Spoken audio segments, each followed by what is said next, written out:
naafe nkwanirizaako nnyo omuntu asookedde ddala mu nsi yonna okuteekebwamu omutima ogukoleddwa omuntu n'awangaala nago ennaku 100. Munaffe bulijjo nkugamba tewasibe enkuba onywere, anti tekinologiya atuvuga sipiidi wetwogerera nga bannasayansi bamaze okukola era n'okugezesa omutima ogukoleddwa omwana w'omuntu ne bakizuula nti wamma ddala gusobola okusikira ogwa Katonda naddala singa guba gufunye ebirwadde. Omusajja munnasayansi mu ggwanga lya Australia ayingidde mu byafaayo olw'okufuluma eddwaliro n'addeeka nga mu ye temuli mutima ogwamuweebwa Katonda wabula nga mulimu mutima ogwakoleddwa abantu. Ayogerako ng'amanya ge gasigadde nga gakyama atemera mu gy'obukulu 40. Mu museenene w'omwaka oguwedde yafuna obuzibu n'omutima era bw'atyo n'addusibwa mu ddwaliro erimanyiddwa nga St. Vincent's Hospital, Sydney. Bwe yatuusibwa eno baddokita abakugu abawerera ddala 2 balambirira nga bakulembeddwamu Professor Chris Howard nga nno kw'otadde ne Dr. Paul Jennings bakwatagana ne Dr. Daniel Timms. Oluvannyuma lw'okukizuula nti omutima gwe gwaliko obuzibu era nga gwetaaga kuggyibwamu bakwatagana ne Dr. Daniel Timms kubanga baali bamaze okukizuula nti omutima gw'omusajja ono gwetaaga kusimbuliza. Bwe batyo bwe baamala okukwatagana ne Dr. Daniel Timms ow'ekitongole ekimanyiddwa nga BIVAC ekikozi ky'emitima basobole okuyamba obulamu bw'omwami ono era nga Dr. Daniel Timms ayogerwako ye mutandisi w'ekitongole kino mu Australia. Bwe batyo balongoosa omwami ono ne bamuteekamu omutima ogukoleddwa omuntu asobole okubeezaawo obulamu bwe nga bw'alinda ba heart donor oba abagabi b'emitima. Era bw'atyo oluvannyuma lw'okukolwako obulungi yasiibulwa n'addeeka nga mu ye mulimu mutima gw'abantu so si mutima gwa Katonda. Wetwogerera bino ng'omusajja ono amaze n'omutima ogukoleddwa omwana w'omuntu ennaku wazindaba 10 kirambirira ng'atemya bukofu. Abatandisi b'emitima gino basanyufu bya nsusso bagamba kigenda kutaasa obulamu bw'abantu bangi ababeera balinze emitima okuva eri baddoona naye nga tebannatuusa kugibawa ate ng'egyabwe egy'obutonde giweddeyo oba nga tegikyasobola kubongera bulamu. Bannakita bano babadde bagezesa naye basanyufu bya nsusso nti kye babadde bagezesa kikoze bulungi.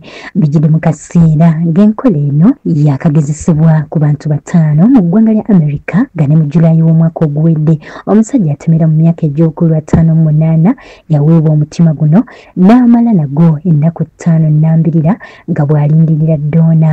Okusinziira ku World Health Organization nga kino ky'ekitongole ekivunaanyizibwa ku by'obulamu mu nsi yonna, endwadde z'omutima mu nsi yonna ze zireebye endwadde endala mu kutta abantu okwetooloola ensi yonna era ng'abantu obukadde 18 bafa buli mwaka lwa ndwadde za mutima.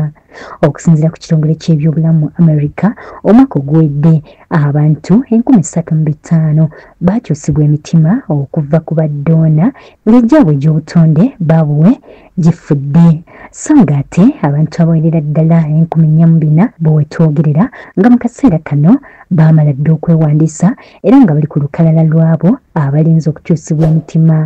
Singa enkola eno enaaba egenze mu maaso ey'emitima emikolerere oba emitima egikoleddwa abaana b'abantu, emitima egyo egiri artificial egenda kuyamba nnyo ababa bafiirawo ng'emitima gyabwe Katonda gye yabawa tegikyasobola kubatambuza yadde essaawa emu. Kale nno y'enkola eno ey'emitima emikolerere ng'omutima guno gusobodde okuwangaala mu muntu ennaku wazindaba 10 kirambirira. Abasawo bagamba singa omuntu abeera ateereddwamu omutima gw'omuntu omulala asobola okuwangaala emyaka 10 n'okusukkawo.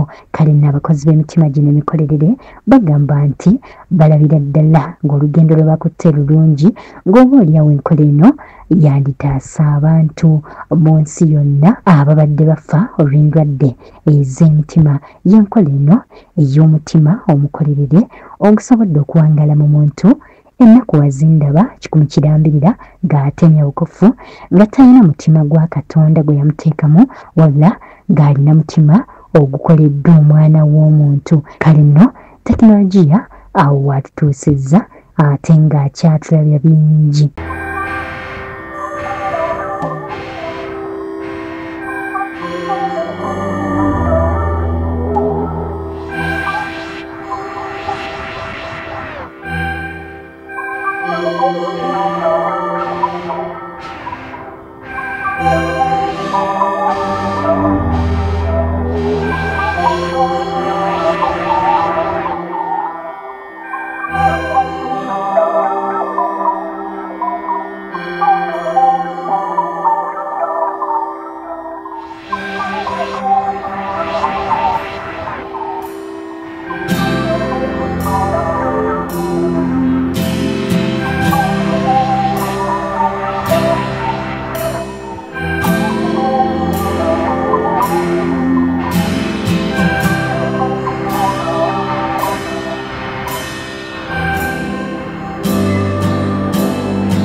CBS FM.